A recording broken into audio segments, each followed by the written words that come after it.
Commander Thex Elor sat in his command chair aboard the Valorian warship Times Eternal Glory **. His 6 eyes scanned the tactical displays with satisfaction.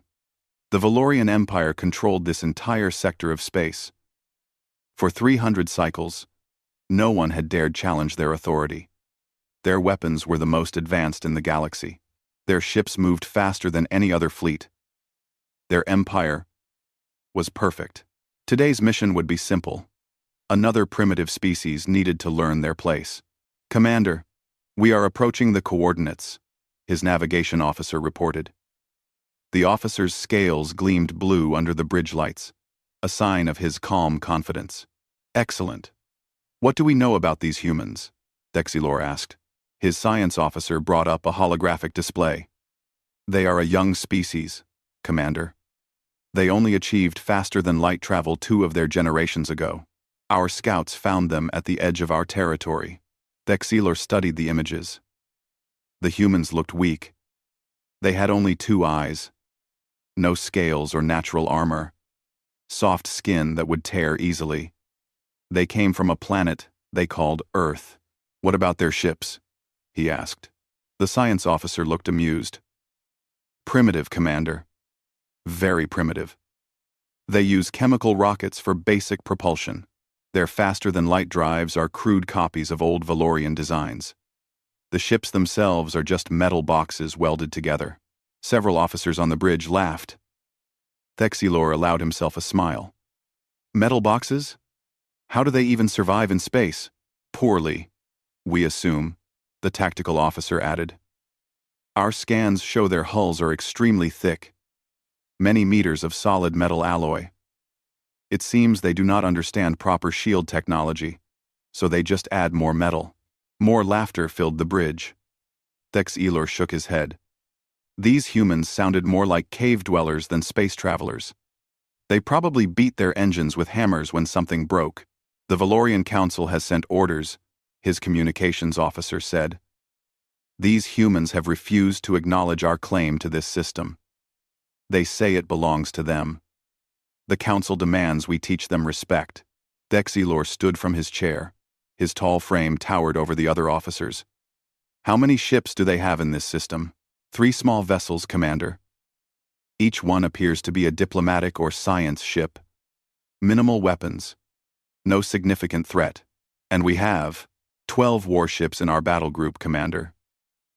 The humans are outmatched 4-to-1 per vessel. Thex Elor felt pride surge through him. This would be over quickly. The Valorian Empire had destroyed hundreds of primitive species who refused to submit. These humans would learn the same lesson: submit or die. "Take us in, standard attack formation. We will give them one chance to surrender." The fleet moved forward through space. Their ships were beautiful. Sleek hulls that curved like works of art. Energy shields that shimmered with rainbow colors. Weapons that hummed with barely contained plasma power.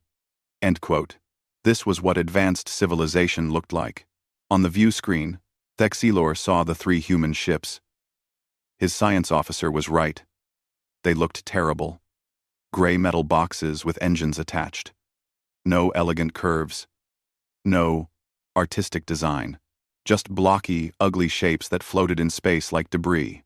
"Open communications," Thex Elor ordered. A human face appeared on the screen. Male, with dark hair and dark eyes. He wore a simple uniform. The name patch said, "Captain Kim Ji-hoon. I am Commander Thex Elor of the Valorian Empire," he announced. "This system is now under Valorian authority.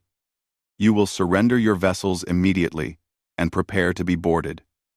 Your species will submit to the Empire or face destruction." The human looked at him calmly. Too calmly. "Commander Thex Elor, I am Captain Ji-hoon Kim of the human Korean Navy ship Times Harmony **. We do not recognize your claim to this system. We have been here for 5 years. This is human territory." Thex Elor's eyes widened. "The audacity! You dare refuse the Valorian Empire? Your ships are primitive toys. Our weapons will cut through your metal boxes like they are nothing." Ji-hoon tilted his head slightly. Commander, I urge you to reconsider. We do not want conflict, but we will not abandon our territory. Please, choose peace. Peace? Thex Elor laughed. Peace comes through strength. You have no strength. I will give you 10 of your minutes to surrender. After that, we will take your ships by force. The human captain looked sad. Actually, sad. As if Thexilor had disappointed him somehow. Commander, you are making a terrible mistake. We have given you a chance for peace. I hope you will remember that. The screen went dark. Thexilor turned to his officers. Did he just threaten us? The tactical officer checked his displays. Commander, the human ships are powering up their engines. It looks like they are preparing to fight. Foolish primitives, Thexilor muttered. Weapons, prepare to fire on my mark. Target their engines first. We will disable them, and then board their vessels. The Valorian Council will want to study their technology, primitive as it is. Commander, the science officer said, I am detecting a transmission from the human ships. It appears to be a distress call. To whom? Unknown. The signal is going deeper into human space. They are calling for help. Oh, known. Thexilor laughed again. Help? From whom? More metal boxes? He looked at his navigation officer. How long would it take for any human reinforcements to arrive? The officer calculated quickly. At least 6 hours, Commander. Probably longer. Human faster than light drives are very slow.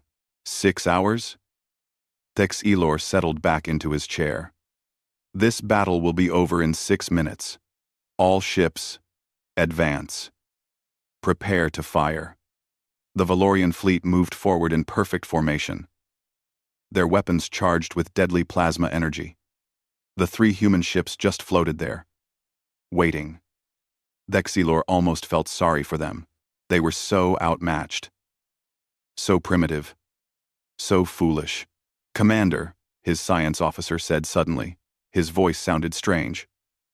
I am detecting something on long-range sensors. What is it? A ship. Coming from human space. It is. Very large. Thexilor waved his hand dismissively. Probably a cargo vessel. Or maybe a space station. Ignore it. Focus on these 3 ships. Yes, Commander. The Valorian ships closed the distance. They were almost in optimal firing range. The human vessels suddenly began moving in odd patterns. Erratic turns, sudden accelerations. They looked panicked. They are trying to run, the tactical officer said. Should we pursue? No. Thexilor decided. Let them run toward their reinforcement. We will destroy them all together. It will be more efficient. Thus, the 3 human ships retreated slowly. The Valorian fleet followed. Weapons locked on their targets. This was going exactly as planned. In a few minutes, these humans would learn what happened to species that defied the Valorian Empire. Then the 3 human ships stopped. They turned around to face the Valorian fleet. The human captain's face appeared on the screen again. Commander Thexilor, Ji-hoon said quietly. Our reinforcements have arrived. This is your last chance to withdraw. Please. For your crew's sake. Thexilor stared at the human in disbelief. Last chance? From this primitive? All weapons, fire at will. Destroy those metal boxes.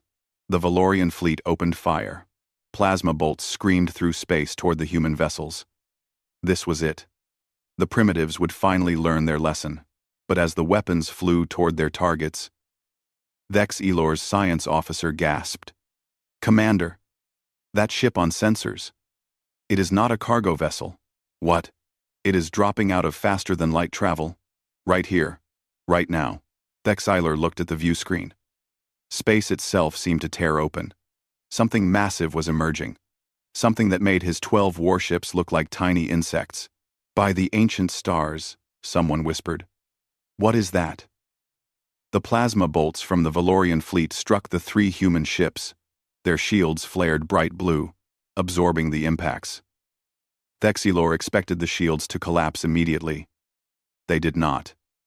The human vessels rocked from the hits, but they stayed intact. Shields still holding on all three targets, the tactical officer reported, surprise clear in his voice. Impossible. Thexilor muttered. Those are primitive ships. Fire again, but no one was paying attention to the small human vessels anymore. Every eye on the bridge stared at the view screen.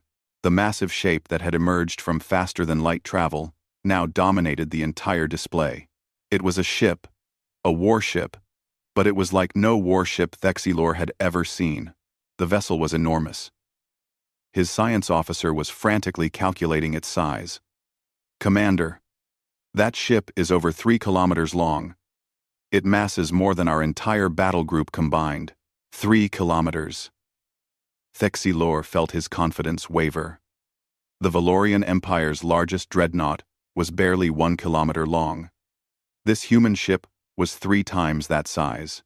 But size was not the most disturbing thing. The ship's design was wrong. All wrong. Valorian vessels were smooth and curved, designed to channel energy shields efficiently. This human ship was angular and blocky. Its hull was dark, gray, almost black. Thick armor plates covered every surface. No curves. No elegance. It looked like someone had taken a mountain and made it fly. What are those? An officer asked, pointing at the screen. The human battleship bristled with weapons. Hundreds of them, maybe thousands. Gun turrets covered the hull in every direction. Large ones, small ones.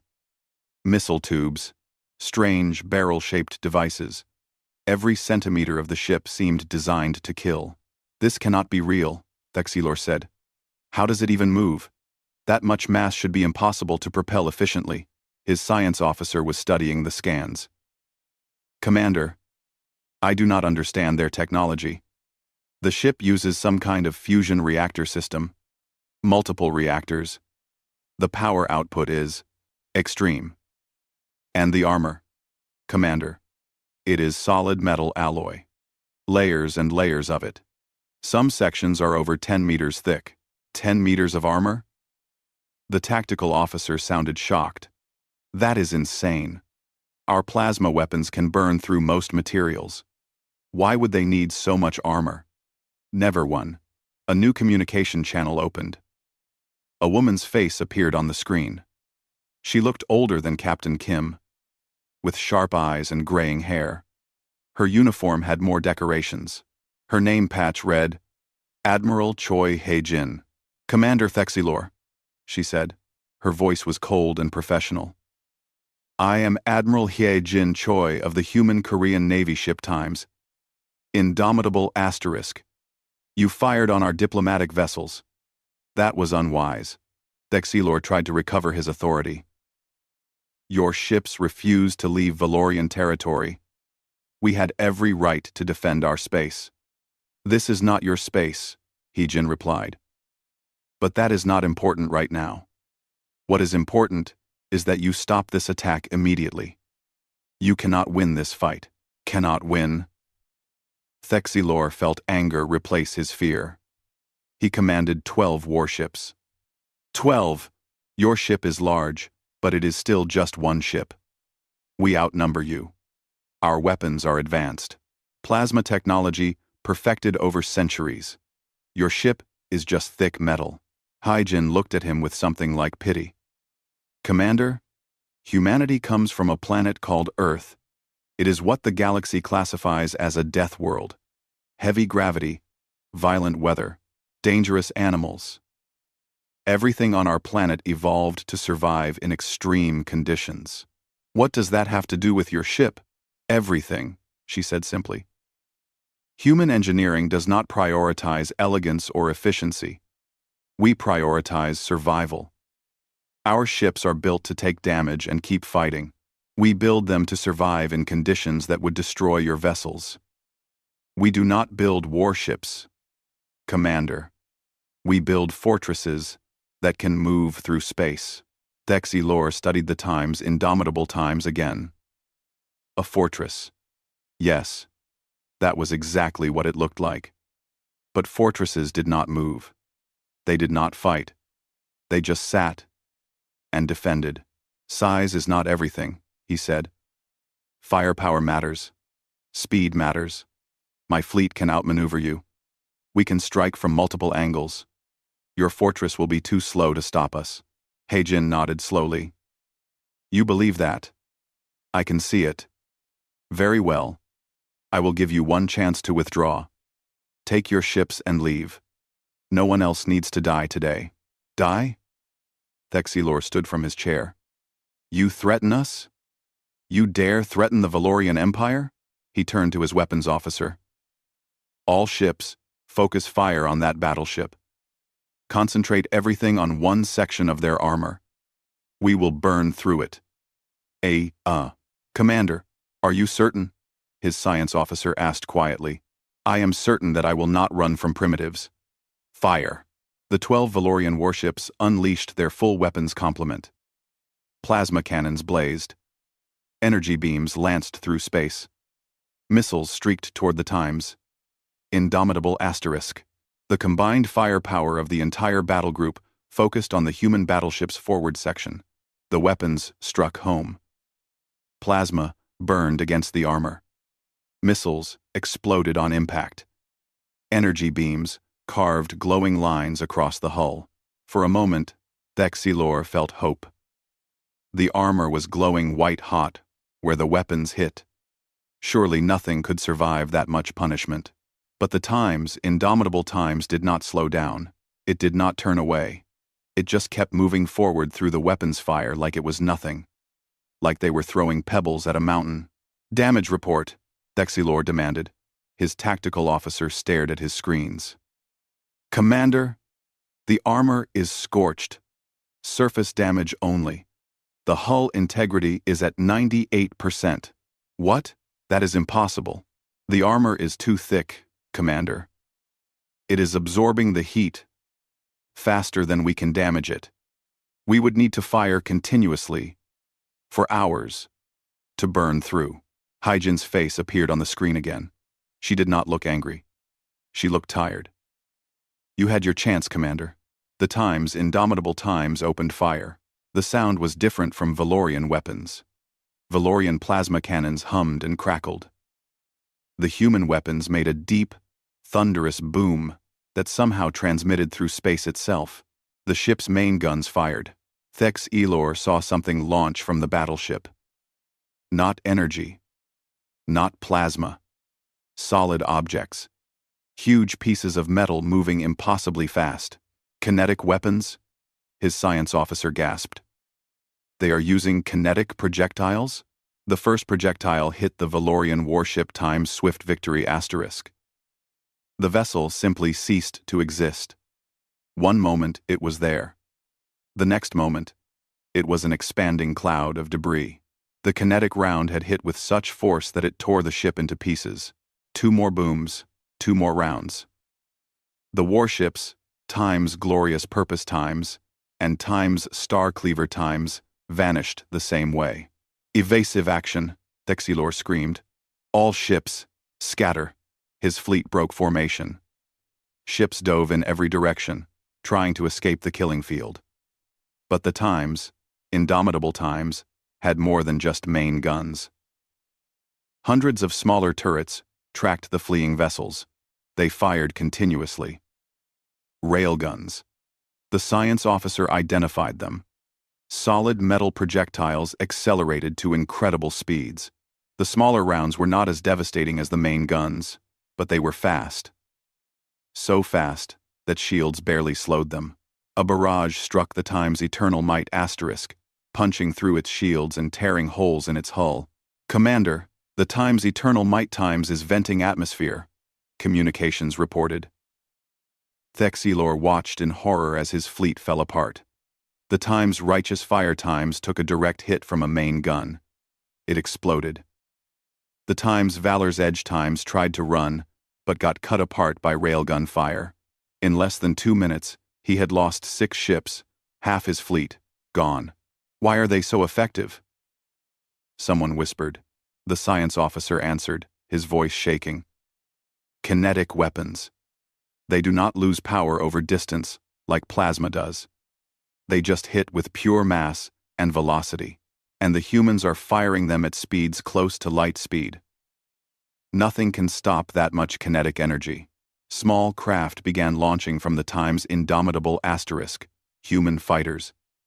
They were compact and heavily armed. They moved in coordinated groups, working together like predators hunting prey. Fighters incoming, the tactical officer warned. Thexilor watched the fighters swarm toward his remaining ships. The Valorian vessels were faster, but the human fighters did not try to outrun them. They worked as a team. One group would bait a Valorian ship into turning, and another group would strike from behind. Their weapons might be smaller, but they were accurate. And there were so many of them. The fighter wing commander's face appeared briefly on the communications channel. A young human male named Commander Han Tae-yang. He was smiling, actually smiling as he fought. Like this was enjoyable to him.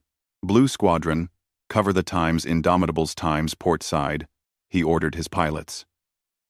Red Squadron, push them toward the main guns. Gold Squadron, with me. We take the flagship. His pilots responded with precise coordination. Thexilor realized these were not random attacks. The humans were hurting his ships, driving them into positions where the battleship could finish them easily. Another boom. The Time's stellar hammer times disappeared. 5 ships left. Out of 12. This was not a battle. It was a massacre. Sub-Commander V'rath commanded the warship Time's Silent Blade Asterisk. She watched the battle from her own bridge, her mind racing. This was wrong. Everything about this was wrong.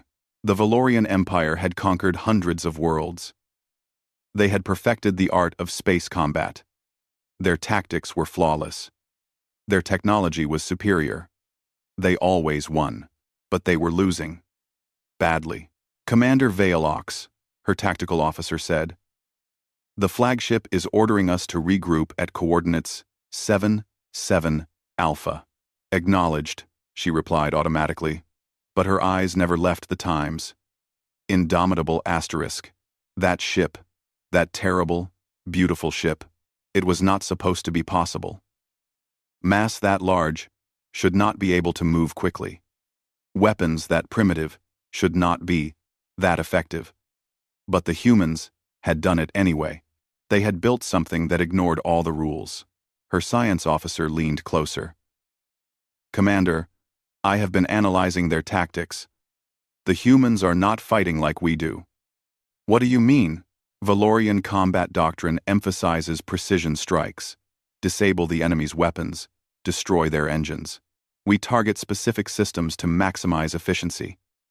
He gestured to the screen, showing the Times. Indomitable asterisk. The humans do not do that. Every weapon they have is designed for one purpose: maximum damage. Complete destruction. They are not trying to disable our ships. They are trying to obliterate them. V'rath felt a chill run through her. He was right. The human fighters did not target engines or weapons. They targeted hulls, life support, command centers. The battleship's main guns did not aim for specific systems. They just punched through ships from one side to the other. They fight like predators, she whispered. Commander? Predators? She repeated louder. We have been treating them like primitives. Like prey. But they are not prey. They are predators. And we walked into their territory. Duan. On her view screen, the Times, Indomitable Times, turned, slightly. The movement was slow, but deliberate. Every gun turret on its port side aimed at the Valorian formation. V'rath saw what was about to happen. All power to engines, she shouted. Get us out of the line of fire. The Times' Silent Blade Times accelerated hard. Behind her, 2 other Valorian ships were not fast enough. The battleship's broadside fired. Rails guns, plasma cutters, and missile batteries all fired at once. The two ships disappeared in a storm of metal and fire. 3 ships left now. Just 3, including her own. Commander V'rath, her communications officer said urgently, "The flagship is hailing us." Commander Thexilor's face appeared on her screen. He looked terrible. His scales had turned pale gray, a sign of extreme stress. His eyes were wide with fear. "V'rath," he said, his voice shaking. "We need to retreat. Now. Finally." "I agree, Commander. We should signal our surrender, and—" "No," Thexilor interrupted. "No surrender. We will retreat back to Valorian space and report this to the Council. They need to know about this threat.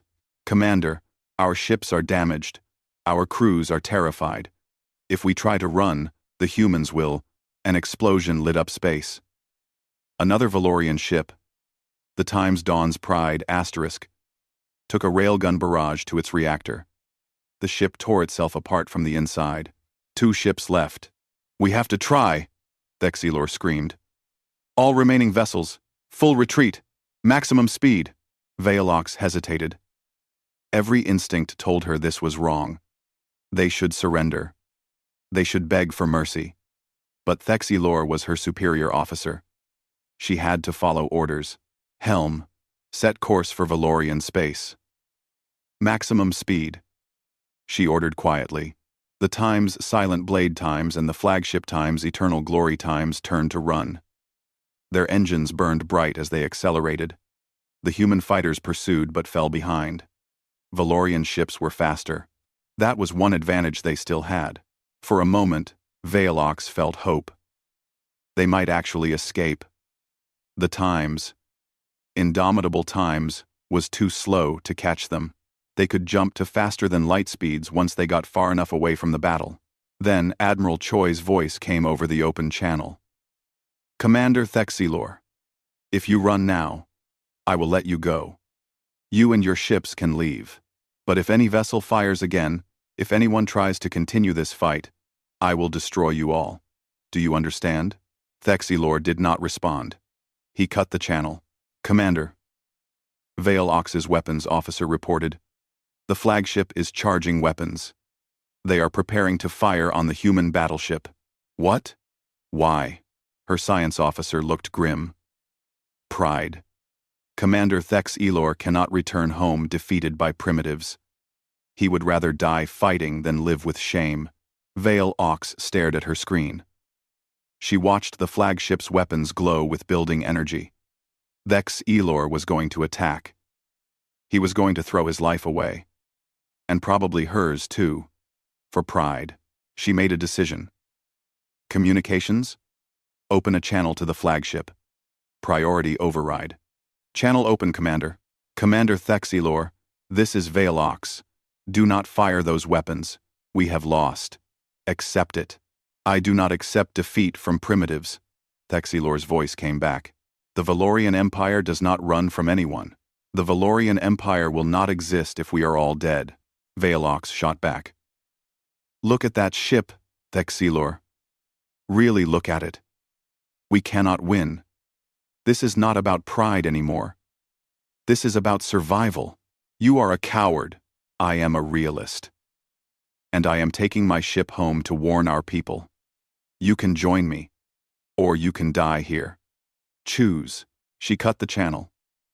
Then she ordered her helmsman to break formation and angle away from the flagship. If Thexilor wanted to die, he could do it alone. The flagship Times Eternal Glory Times continued toward the Times Indomitable Asterisk, its weapons glowing brighter. V'rath watched, feeling sick. She had served with Thexilor for 20 cycles. He was a good officer. A proud officer. But pride was about to kill him. The Times. Indomitable Times did not wait. Its main guns tracked the incoming flagship. 3 thunderous booms echoed across space. 3 massive kinetic rounds launched. The first round hit the Times Eternal Glory Times head-on. It punched through the forward shields like they were not even there. The round tore through the entire length of the ship, destroying everything in its path. The second round hit the reactor core. The explosion was blinding. The third round hit the debris field, scattering the remains into smaller pieces. Commander Thexilor was gone. His ship was gone. Everything was gone. V'rath sat in her command chair, staring at the empty space where the flagship had been. Her crew was silent. No one spoke. No one moved. They all understood what had just happened. The Valorian Empire had just learned a terrible lesson. Admiral Choi's face appeared on V'rath's screen. The human admiral looked tired, but not cruel. Not victorious. Just tired. "Sub-Commander V'rath," she said. "You made a wise choice. Take your ship and go home. Tell your leaders what happened here. Tell them humanity wants peace, but we will defend ourselves. Tell them we are not primitive. We are not weak. And we are not prey." V'rath straightened in her chair. She had lost everything today. Her fleet, her commander, her pride, but she still had her life, and she still had her duty. "I will tell them, Admiral Choi. I will tell them everything." "Good. Now go. Before I change my mind." The Times' silent blade times turned and jumped to faster than light speed. Behind her, the human battleship remained in place, its weapons still active, its shields still strong, barely damaged, barely touched. Inside the Times' silent blade asterisk, V'rath began recording her report. She described the battle in detail, the size of the human ship, the power of their weapons, the effectiveness of their tactics, but most importantly, she described what she had learned. "The humans are not primitives," she recorded. "They are survivors. They come from a death world, and they bring death with them. Their technology looks crude because they do not care about appearance. They care about results. Their ships look ugly because they are designed to take damage and keep fighting. Their weapons look simple because they do not need to be complex. They just need to kill." She paused, choosing her next words carefully. "We judged them by our standards. We saw their metal hulls and chemical rockets and assumed they were inferior. We were wrong. They build differently because they think differently. They are not trying to be elegant. They are trying to survive. And that makes them more dangerous than any enemy we have faced." V'rath stopped the recording. She would send it to the Valorian Council as soon as she reached friendly space. They needed to know. They needed to understand. The Valorian Empire had encountered something new in the galaxy. Not primitives, not prey, but equals, maybe even superiors, and that changed everything. Captain Ji-hoon Kim stood on the bridge of the Times Harmony asterisk, watching the debris field float past his view screen. The battle was over. The Valorian fleet was destroyed or retreating. But he felt no joy, only sadness. "Captain," his tactical officer Lieutenant Seo-yun Park said quietly, "we are receiving damage reports from the other diplomatic vessels. Minor hull damage. No casualties. Our shields held." "Good," Ji-hoon replied. "What about the Times' indomitable asterisk?" "Admiral Choi reports minimal damage, some armor scoring, nothing that will affect combat effectiveness." Ji-hoon nodded. That was the miracle of human engineering. The Times, indomitable Times, had taken sustained fire from 12 advanced warships and barely noticed it. Their armor was designed to withstand the worst conditions imaginable. Plasma fire was actually less dangerous than some natural hazards on Earth. "Captain," Seo-yun continued, "we are detecting life pods. Survivors from the Valorian ships. How many?" "Approximately 200 individuals. Their life support will last about 10 hours. Ji-hoon did not hesitate. "Contact the Times, indomitable asterisk. Begin rescue operations immediately. I want every survivor brought aboard and given medical attention." "Yes, Captain." On the main view screen, the massive form of the Times, indomitable Times, moved slowly through the debris field. Its bright lights illuminated the darkness, searching for survivors. Small rescue craft launched from the battleship's hangar bays, Corporal Minjun Lee, the chief engineer, stepped up beside Ji-hoon.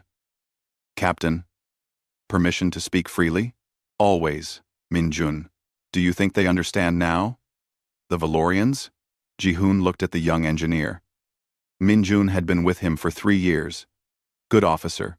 Smart. But still learning about the galaxy. Understand what? That we are not primitives. That we are strong. Some will understand, Ji-hoon said thoughtfully. Others will not. Pride is a powerful thing. It makes people blind. Like their commander. What was his name? Thexilor. Yes. He could not accept that his technology was not superior. That his tactics were not perfect. So he attacked, and it cost him everything. Minjun shook his head. We gave him so many chances to stop. We did. But some people will not listen until it is too late. Ji-hoon gestured to the screen, showing the rescue operations.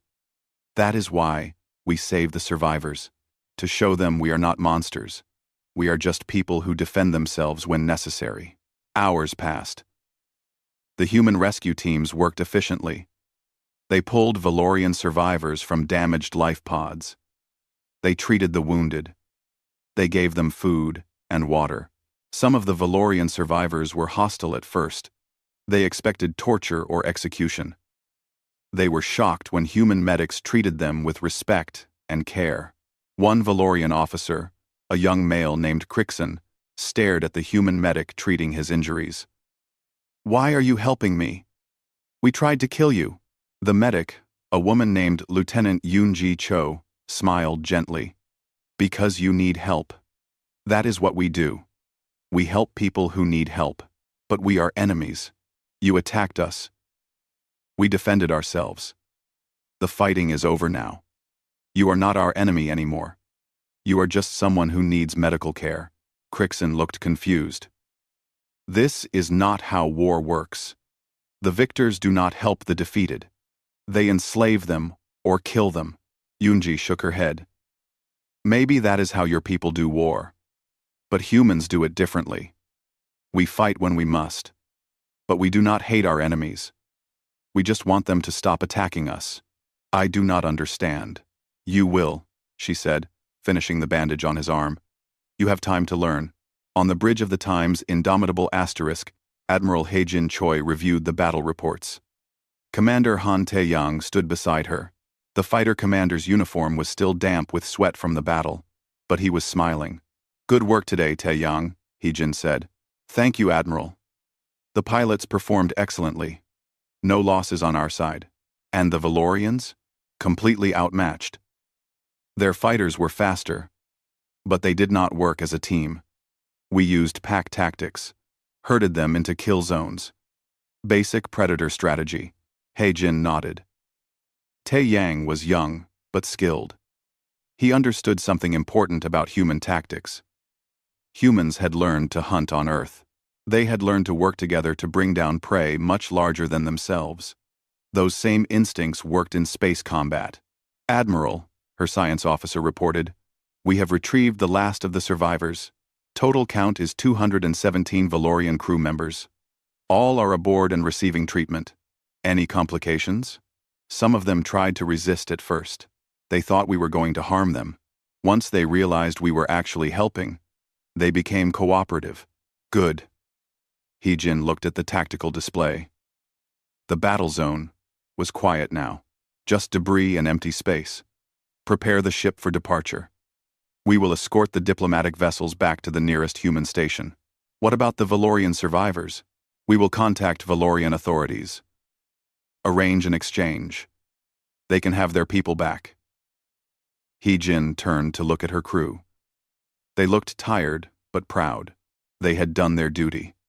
Make sure the Valorian officers understand something before they leave. Yes, Admiral? Tell them we did not want this fight. Tell them we gave their commander many chances to avoid bloodshed. Tell them humanity prefers peace. But if they attack us again, the outcome will be the same. The officer saluted. I will tell them, Admiral. 3 days later, Velox arrived at the Valorian home world. Her ship limped into orbit, barely functional. She had pushed the engines beyond safe limits to get home quickly. The news she carried was too important to delay. The Valorian Council assembled to hear her report. 12 council members sat in a circular chamber. V'rath stood in the center, feeling small and insignificant. Sub-Commander V'rath, the head counselor began. We received your preliminary report. Commander Thex Elor's fleet was destroyed by a primitive species called humans. Is this correct? It is correct, honored counselor. But they are not primitive. Explain. V'rath took a deep breath. Then she told them everything. She described the times, indomitable times in detail. Its massive size, its thick armor, its devastating weapons. She explained how the human battleship had absorbed their most powerful attacks and barely noticed. She showed them recordings of the battle. The council members watched in silence as Valorian ships were torn apart by kinetic rounds. When she finished, the chamber was quiet. One counselor finally spoke. This ship, this time's indomitable asterisk. How is it possible? V'rath had been thinking about that question for 3 days. Honored counselor, the humans come from what they call a death world. High gravity, dangerous conditions. Their entire civilization evolved to survive in extreme environments. What does that have to do with their ships? Everything. We design our ships for efficiency and speed. We use shields to protect us. The humans design their ships for survival. They use thick armor because they expect to take damage. They use kinetic weapons because those weapons are simple and reliable. Another counselor leaned forward. How many of these battleships do they have? I do not know, honored counselor. We only encountered one. But if they have more... V'rath did not finish the sentence. She did not need to. This is troubling, the head counselor said. The Valorian Empire has never encountered a species with this level of military capability. We must decide how to respond. There is something else, honored counselor, V'rath added. After the battle, the humans rescued our survivors.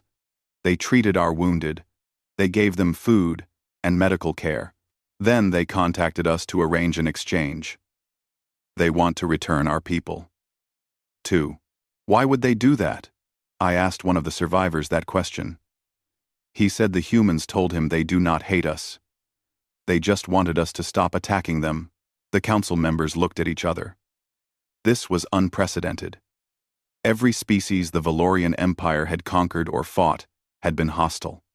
They had hated the Empire. They had wanted revenge, but the humans were different. They had won the battle decisively. They could have executed the survivors or enslaved them. Instead, they had shown mercy. What kind of species are these humans? A counselor whispered. V'rath straightened.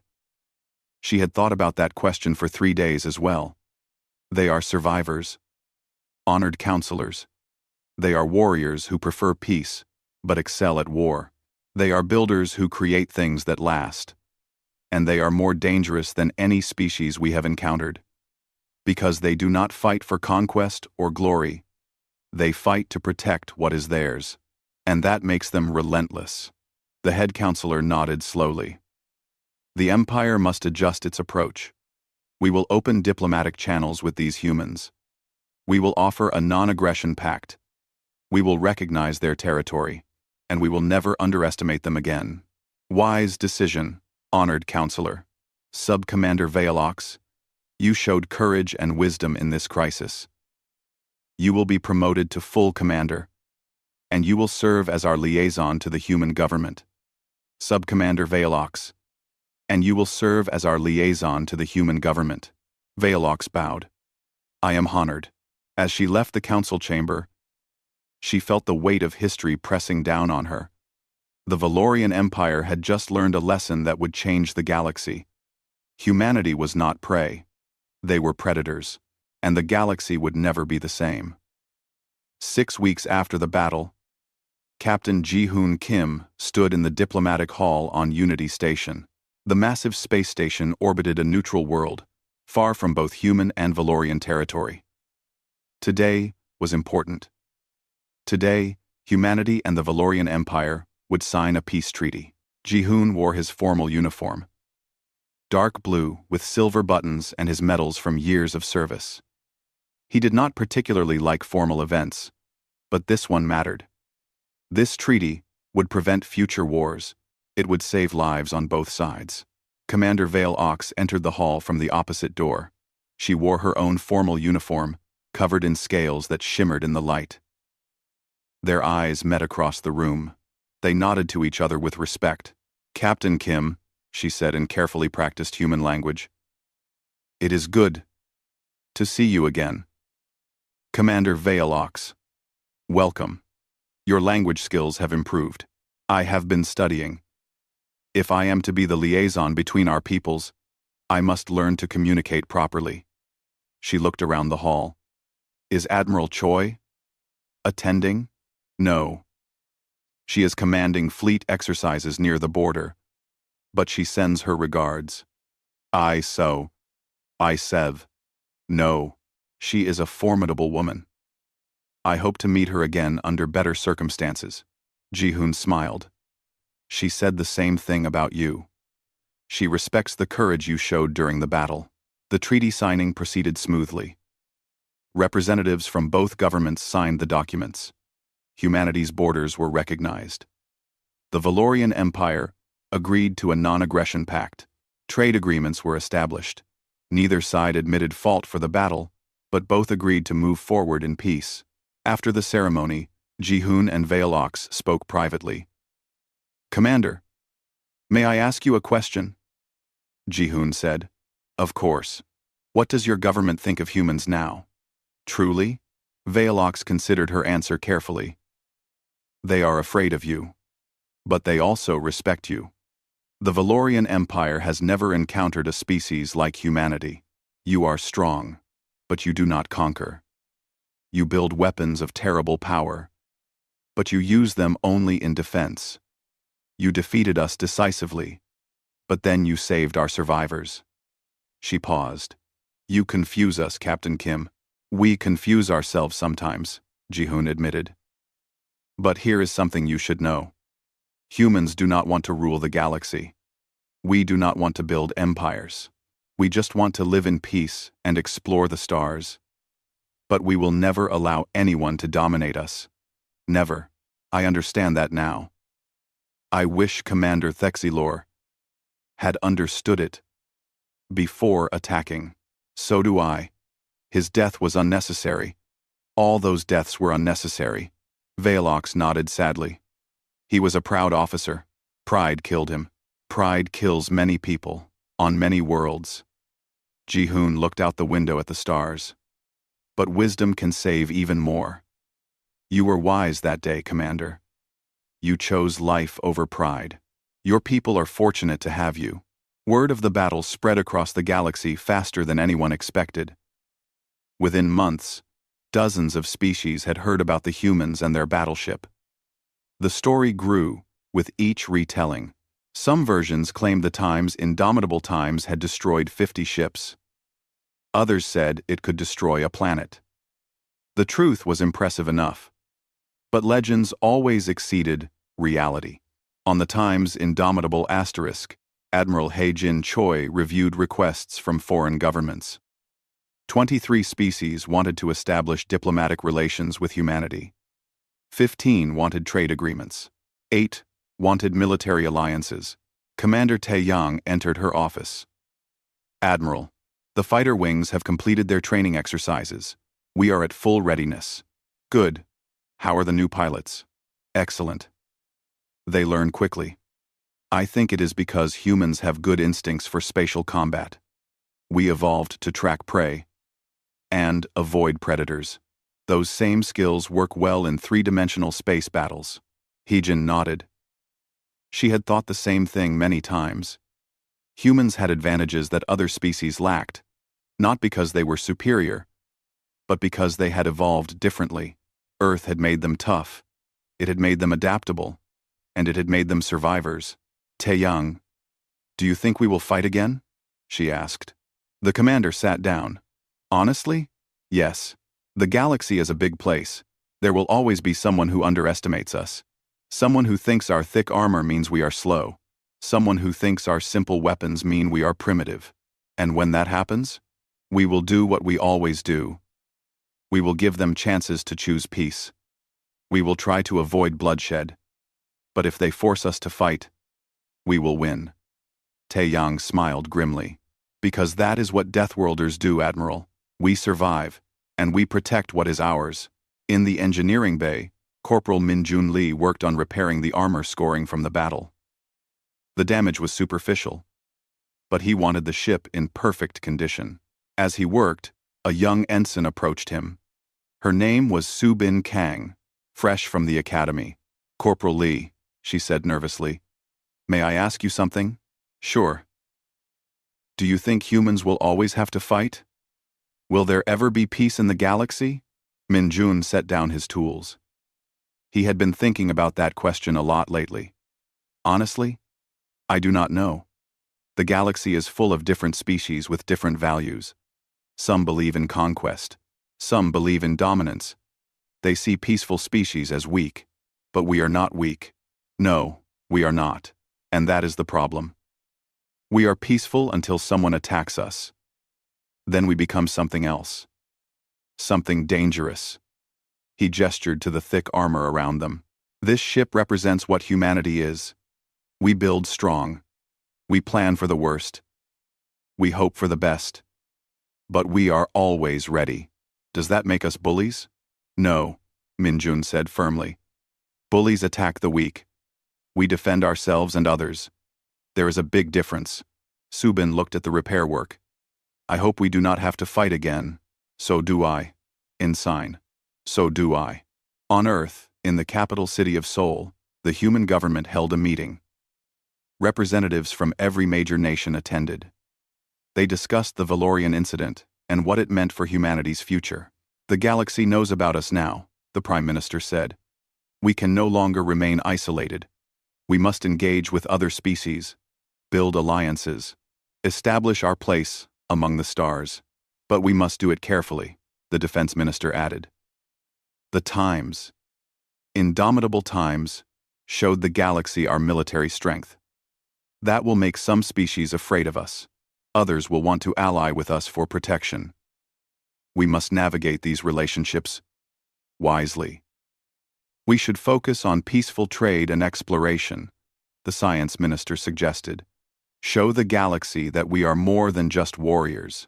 We are more than warriors, the Prime Minister agreed. But we are also warriors when necessary. The galaxy needs to understand both sides of humanity. Our compassion and our strength. Our desire for peace and our capability for war. The meeting continued for hours. Plans were made. Policies were established. Humanity prepared to take its place as a recognized power in the galaxy. Back on the Times, indomitable asterisk, Admiral He Jin Choi stood on the observation deck. She looked out at the stars, thinking about everything that had happened. The battle, the deaths, the treaty, the future. Commander Taeyang joined her. They stood in silence for a while, just watching the stars. Do you ever wonder what would have happened if we had never left Earth? Taeyang asked. Sometimes, He-jin admitted. Life would have been simpler, safer, but less interesting, much less interesting. She smiled. We are explorers, Taeyang. It is in our nature. We see a horizon, and we want to know what is beyond it. We see stars, and we want to visit them. We meet new species, and we want to learn from them, even when they try to kill us, especially then. Because that is when we learn the most. About them, and about ourselves. Taeyang nodded. I read the reports from the Valorian survivors. Many of them said they could not understand why we helped them. They expected torture or death. When we gave them medical care and respect, it changed how they saw us. Good. That is important. We must be strong enough that no one attacks us. But we must also be kind enough that no one fears to make peace with us. He Jin turned to look at him. We are setting an example, Taeyang. For all of humanity. How we act now will determine how the galaxy sees us for generations. No pressure then, he joked. She laughed. No pressure at all. 6 months later, the HKNS Times Indomitable Times received new orders. They were to patrol the border between human and Valorian space. Not as a threat, but as a reassurance. A reminder to both sides that peace was maintained through mutual respect and strength. Captain Ji-hoon Kim's ship Times Harmony Times joined them. The diplomatic vessel and the battleship traveled together, symbolizing humanity's dual nature. Warrior and peacemaker, protector and friend. On the observation deck, Ensign Subin Kang stood with several other young crew members. They looked out at the stars together. "Do you think we will see action again?" one of them asked. "Maybe," another replied. "But I hope not." Subin thought about Corporal Lee's words. About being ready. About being strong. About protecting what matters. If we do face combat again, we will be ready. That is what this ship is. A promise. A promise that humanity will never be conquered. That we will never submit to bullies. That we will always stand up for ourselves and for others who cannot stand up for themselves. That sounds like a lot of responsibility. It is. Subin agreed. But someone has to do it. And I am glad it is us. The Times Indomitable Times continued its patrol. Its thick armor gleamed in the starlight. Its weapons stayed silent but ready. Its crew remained vigilant but hopeful. Across the galaxy, species watched and learned. They learned that humanity was not primitive. They learned that simple technology could be devastatingly effective. They learned that Deathworlders brought their survival instincts to the stars. But most importantly, they learned that humanity preferred peace but excelled at war. That combination made humanity unique. It made them respected. It made them feared. And it made them trusted. Because the galaxy needed protectors. It needed species who would stand against aggression without becoming aggressors themselves. It needed warriors who fought only when necessary and showed mercy to the defeated. The galaxy needed humanity, and humanity was ready. The Times, Indomitable Times, sailed on through the darkness of space, a fortress among the stars. Inside, men and women from Earth worked and lived and prepared. They hoped for peace. They trained for war. They represented the best of what humanity could be. Strong, compassionate, ready. The stars stretched out endlessly before them. Somewhere out there were friends to make, wonders to discover, challenges to overcome, and if necessary, enemies to defeat. But whatever came, humanity would face it together, with courage, with wisdom, with the determination that came from evolving on a world that tried to kill them every day. They were Deathworlders. They were survivors. They were humanity, and their journey among the stars had only just begun.